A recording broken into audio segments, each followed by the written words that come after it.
classe Ulysse s'est rendue au Jardin des Cairns à Saint-Julien-Montminy. Nous sommes venus avec ma classe au Jardin des Cairns pour participer à cette œuvre collective qui est le Jardin des Cairns. Alors l'intérêt pour une classe comme la nôtre, donc ça s'appelle une classe Ulysse, où on accueille des élèves qui sont en difficulté cognitive.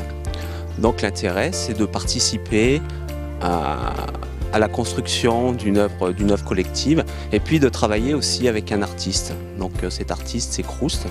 Là aujourd'hui, ils sont en train de faire du land art, donc une activité qui est facile à mettre en œuvre et où les élèves se révèlent, se réalisent à travers leurs œuvres artistiques.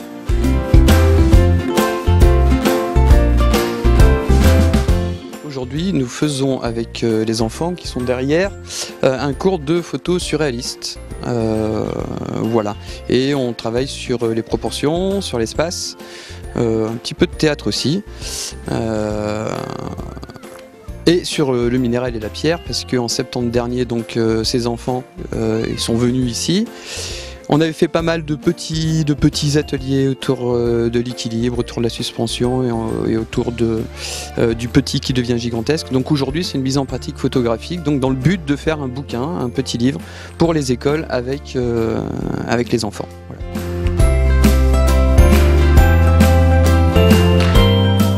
Explication de la photographie surréaliste. Donc la photographie surréaliste, en fait, c'est deux petites machines que j'ai construites en bois et qui permettent de faire des photos surréalistes, c'est-à-dire qu'avec les enfants, sur le principe donc de la balade, parce que c'est ce qu'on avait fait déjà en septembre et que le lieu s'y prête, les enfants ramassent des petits objets naturels, donc petites pierres, petits bois, petits morceaux de bois, petits escargots, et avec ces objets-là, ils vont imaginer un objet, un lieu, une situation en fait imaginaire, c'est-à-dire que ces objets-là sont beaucoup plus gros finalement dans l'irréalité que ce qu'on les voit.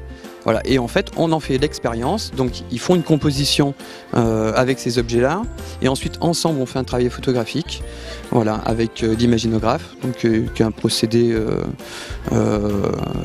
très futuriste. Hein, c'est une vitre, voilà, où on colle des objets dessus.